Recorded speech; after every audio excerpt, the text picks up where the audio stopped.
Test 2. This is the IELTS Listening Test. You will hear a number of different recordings, and you will have to answer questions on what you hear.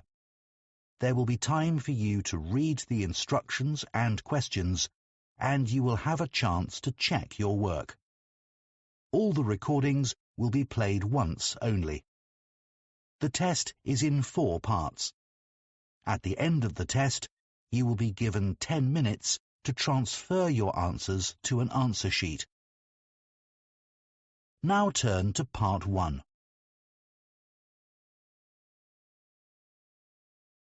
Part 1. You will hear a woman who is caring for her elderly mother talking to a friend. First, you have some time to look at questions 1 to 4.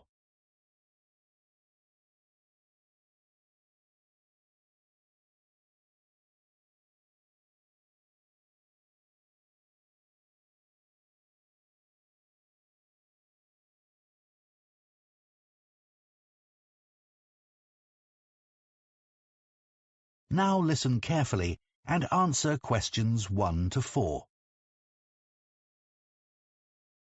It's really good to see you, Tom. Since I had to give up work, I feel I'm losing touch with my friends and colleagues. We really miss you in the office. We were all so sorry you had to leave. But you must be relieved to have more time to look after your mother. How is she? Well, she's very cheerful, but she needs a lot of help. Have you tried to get any support from the local council? No, I didn't know I could. Yes, they offer different kinds of practical support. They realise that carers sometimes need time for all the other responsibilities they have, apart from the person they're caring for, and also that they sometimes need a break. Absolutely. OK, so tell me more. How do I go about getting this support? Well, you'd have to have an assessment of your mother's needs. That means someone would come round and talk to you about the situation and what you need. So, for a start, they'd want to know the amount of time you spend looking after your mother every day. OK. Then they'll probably ask you what sorts of tasks you do for your mother during the day. Things like if she needs help with getting dressed, for example. Right, I help her with that. And also I help her get into the shower in the morning. Yes, that sort of thing. They'll probably ask you if you do the shopping for her and help her at meal times, and whether she can cope using money. Yes, that's becoming a bit of a problem. She used to be very good at it, but not anymore. Before you hear the rest of the conversation, you have some time to look at questions 5 to 10.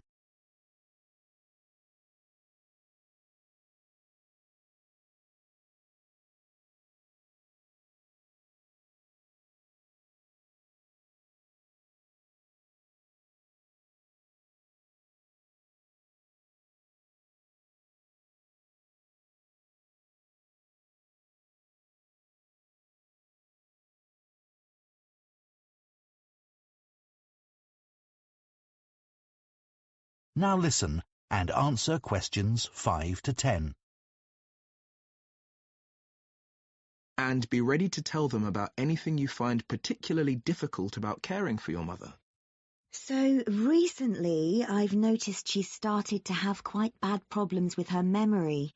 If I wasn't there, I think she'd forget to eat, for example. And often she doesn't seem quite sure what day it is. Yes, tell them about that. And are there any physical difficulties you have caring for her? Lifting her, for example? Yes, she's quite heavy, and I'm afraid of hurting my back. I'd be in real trouble if that happened. They can give you advice about that, and also about how to avoid the possibility of your mum having a fall. Great. So once they've done this assessment, if I'm eligible, what happens next? Well, they might support you financially. So they might help you with transport costs, like if you have to get a taxi to take your mother for an appointment, for example. I usually drive her myself, actually. So could I claim for the petrol? You could. And you can claim for the insurance too. Oh, right. And if you need help with the housework, they can arrange for someone to come along once or twice a week. And one other thing. I hope you don't mind me saying this, but it's important you look after yourself. And it seems to me you're under quite a bit of stress. I am, yes. Well, tell the council, because they may be able to give you some advice on how to minimize it. Really? Though, actually, I feel so much better having talked to you. I'll get in touch with the council straight away. Now, shall we go for coffee or something? That is the end of part 1. You now have 1 minute to check your answers to part 1.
Part 2. You will hear a man who works for Elmley Town Council talking to some people who want to join the small town's volunteer scheme. First, you have some time to look at questions 11 to 16.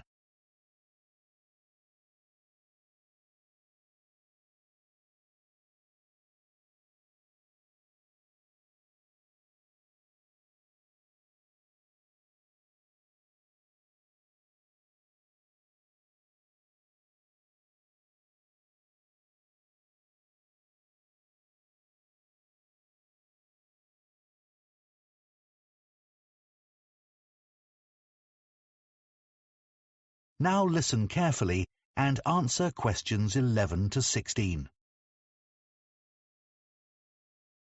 Good morning, everyone. I'm Steve Wainwright from Elmley Town Council, and I organise the town's volunteer scheme. I'm delighted you're all interested in joining the scheme. Our volunteers help to create a sense of community among the many people who live in our historic town of Elmley, and make residents and visitors feel welcome at local events. First, I'll mention just a few of the activities that volunteers carry out. One is to walk around the town centre streets wearing our volunteer T-shirt. Tourists often ask how to get to a particular shop, and they might also be grateful for recommendations about what to visit. The town holds a large number of concerts each year, and part of the volunteer's role is to get everyone in the audience to the right place as smoothly as possible.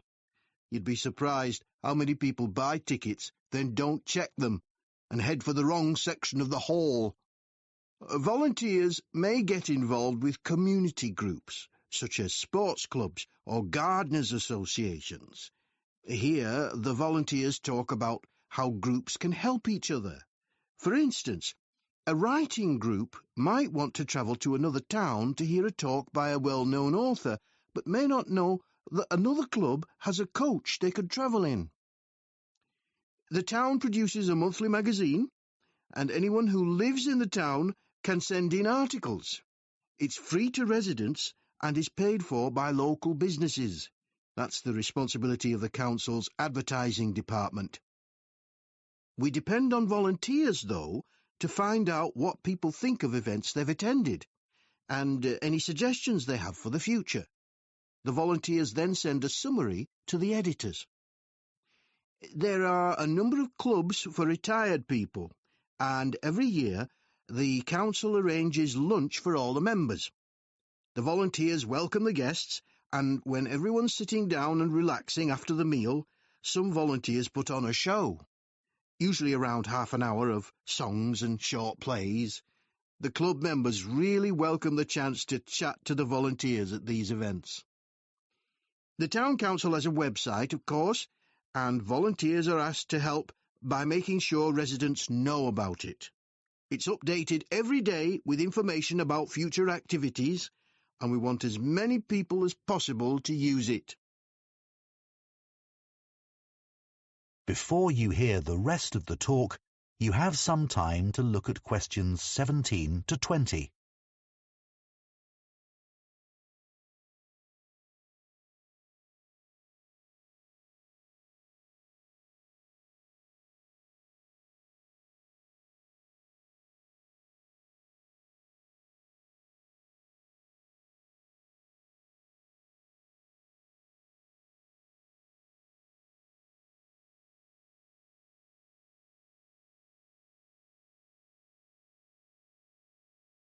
Now listen and answer questions 17 to 20. OK, now you know some of the things our volunteers do, I'll go on to some practical matters. As you probably know, the town arranges 3 major festivals every year, and they all depend on a large number of volunteers. The book festival lasts 3 days and uses several venues which all need volunteers.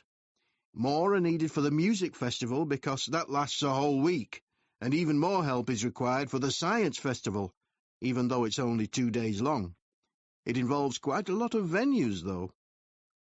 It's a good idea to help at the festival you're most interested in, because you can attend most of the events for free. We try to use volunteers who are flexible, though, because some festival events are held outdoors, and the weather may affect the size of the audience and even whether the event can take place, so there can be changes at short notice. What's essential, though, is being able to get on well with other people and also to deal with someone who's behaving badly, as occasionally happens. Our plan is to get you all working in September, after a week's training starting on the 2nd. So we'll be timetabling you for duties the following week from the 9th onward. Later, in the week beginning September 23rd, we have a chat with each of you to find out how you feel about being a volunteer and what extra support you need. As a thank you to the volunteers, we arrange an annual event. In recent years, we've had a party in the town hall, and last year, a barbecue in Chamber Park. Our forthcoming event is a trip along the canal from here to Dewhurst and back. It's on Saturday, September the 28th, and if you'd like to attend, you can sign up once you start work. Now, this is the volunteers' T-shirt. That is the end of Part 2.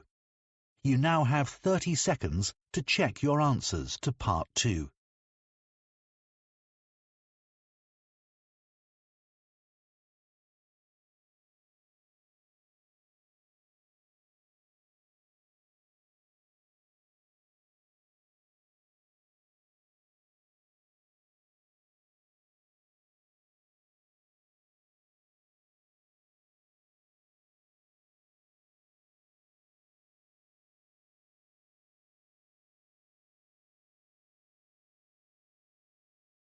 Part 3.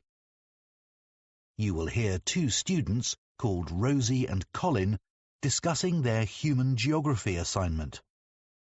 First, you have some time to look at questions 21 to 25.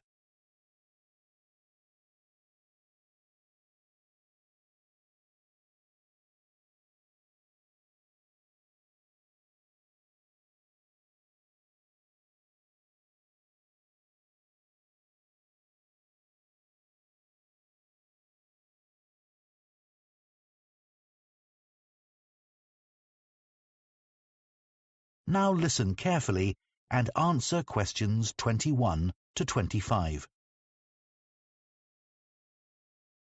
Colin, I'm really struggling to think of a topic for our human geography assignment. Me too, Rosie.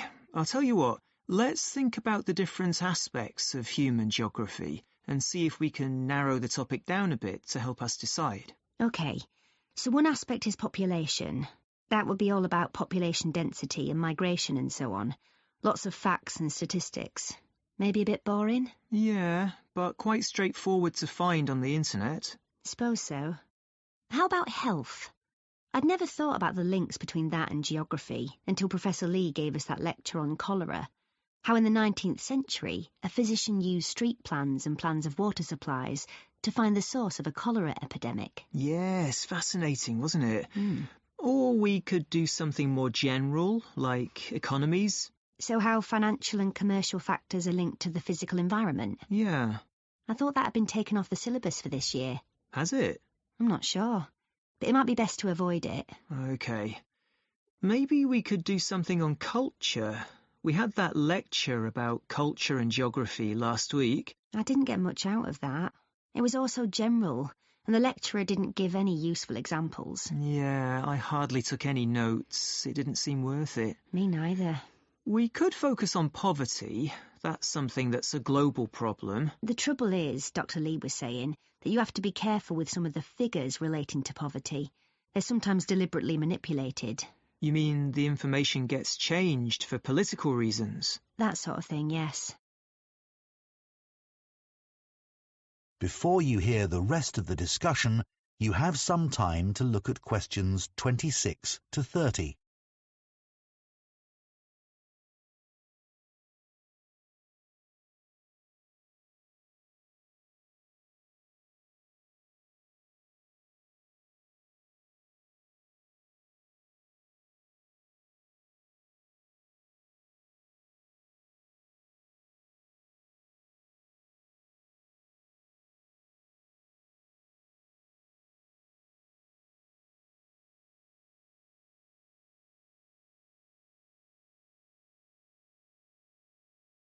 Now listen and answer questions 26 to 30.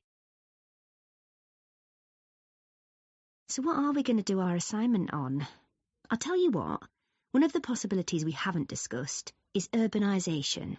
And now over half the world's population lives in cities. That's really important. OK, good idea, Rosie. Let's do that. I love living in a big city, but of course there are problems. Things like theft and robbery? Yes, but where I come from, that's linked to another more serious issue, which is that a lot of people don't have jobs. That's getting worse and worse. And we also still have quite a lot of people who are homeless, though that's not quite so bad as it was. It'd be nice to talk about some positive developments, like some of the new developments on the outskirts of cities. Yeah, they've opened some massive new shopping centres outside my city. Yeah, the same with mine. But it's meant a lot of the shops in the city centre are closing down. But the outskirts are ideal for buildings that need a lot of space, like for conferences. They've opened a couple of big ones. Yes, we've got some too. It'd be nicer to have more facilities for things like football too, but that's not happening where I live. Same in my area. We could include something about developing disused industrial sites. It seems like a good idea because you're not doing any harm to the natural environment. Yeah, but aren't the buildings architecturally significant? Not really. And what people forget is that they often used quite dangerous materials, chemicals and things, which haven't been properly cleared away, so the whole site has to be made safe. That can't be cheap, and I bet it's often not budgeted for. You're right. Have you read about Masdar City? In Abu Dhabi? Yes. It was designed to be a green city, wasn't it? That might be a good example of a city which set out to depend entirely on renewable energy. Yes, we should say something about that.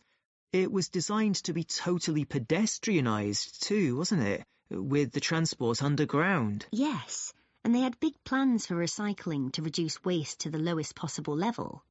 But let's stick to talking about power sources. Then there's that eco-town in England, Green Hill Abbots. It set out to conform to the usual principles, sustainability and so on. A lot of people were against it at first. They said the plans were unrealistic. I'm not sure how far they've got with it. I'll check. Right.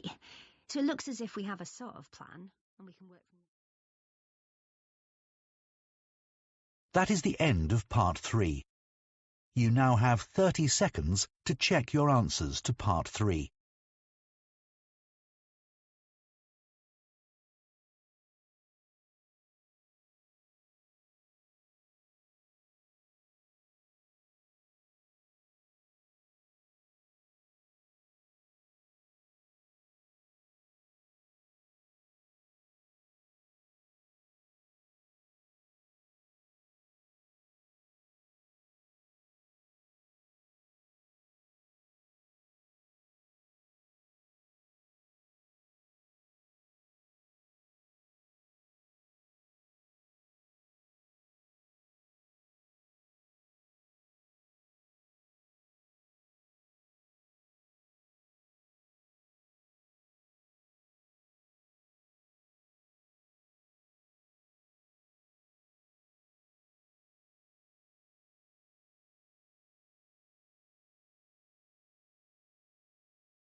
Part 4. You will hear part of a food science lecture on fashions in food. First, you have some time to look at questions 31 to 40.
Now listen carefully and answer questions 31 to 40. There are trends in food much as there are trends in clothing. Interest in food fashions has risen rapidly since the birth of the smartphone, when people first began taking photos of their food and instantly sharing them with their friends. The food industry in the UK in particular is obsessed with finding and exploiting the next big food trend. Marketeers aim to create a huge demand for a food item which was previously unknown or not needed. One of the most effective ways of promoting a new food product is by using social media influencers as brand ambassadors. In return for free samples, many influencers will post content about a product. Although there are influencers with hundreds of thousands of followers who can command large fees for their services. Companies which sell vegan produce were pioneers in being able to increase sales really quickly in this way. For a food item to become really popular, it has to be readily available. So supermarkets have a role to play in creating a new food trend. They have dedicated teams closely following which new products or ingredients are trending on social media and are particularly interested in what well-known chefs are putting on their menus.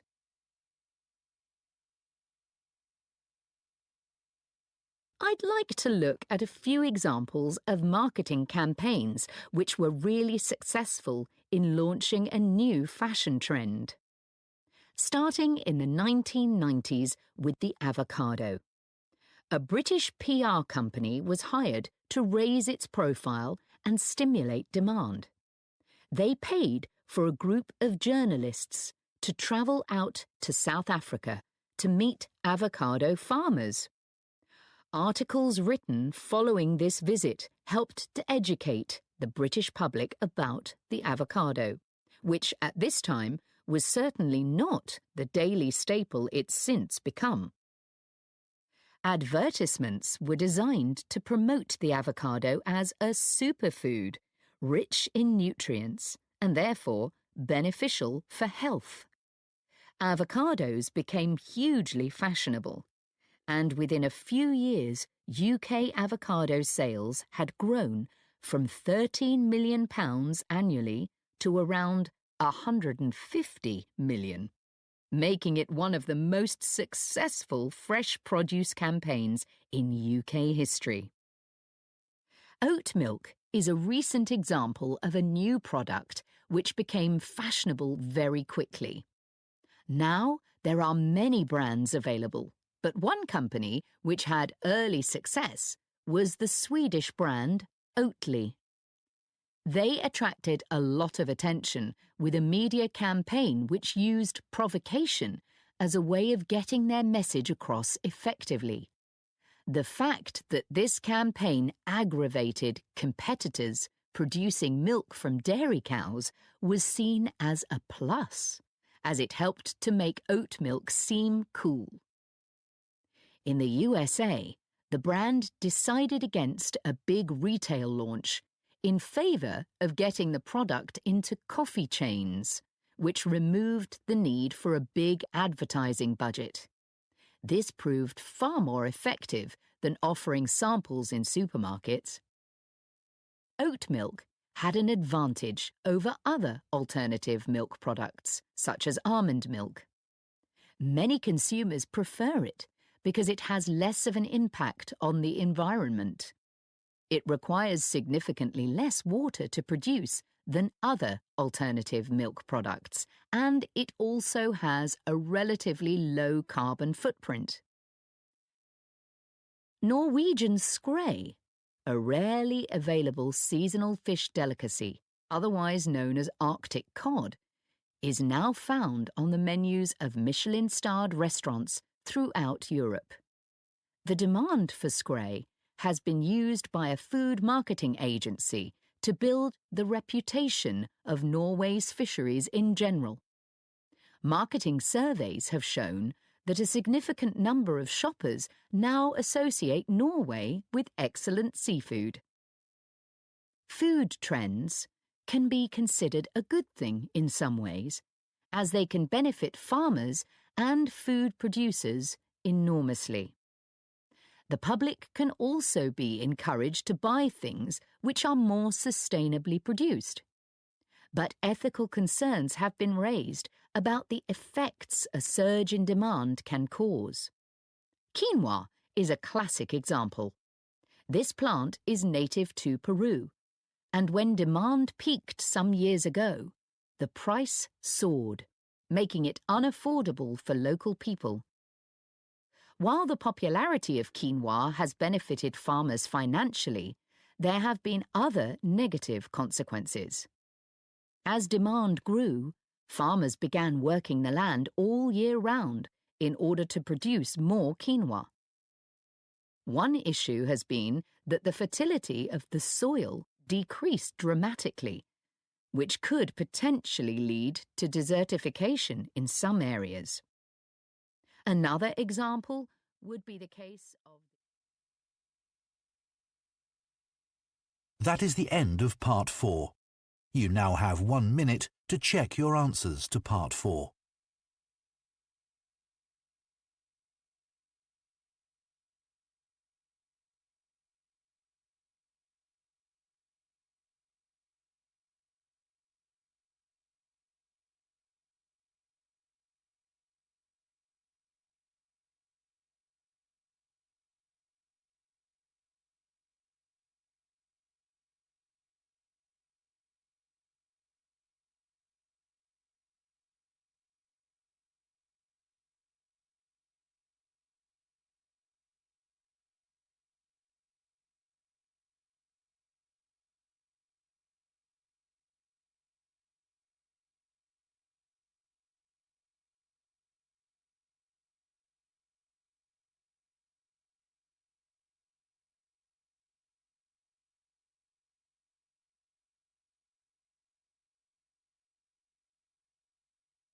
That is the end of the listening test. In the IELTS test, You would now have 10 minutes to transfer your answers to the listening answer sheet.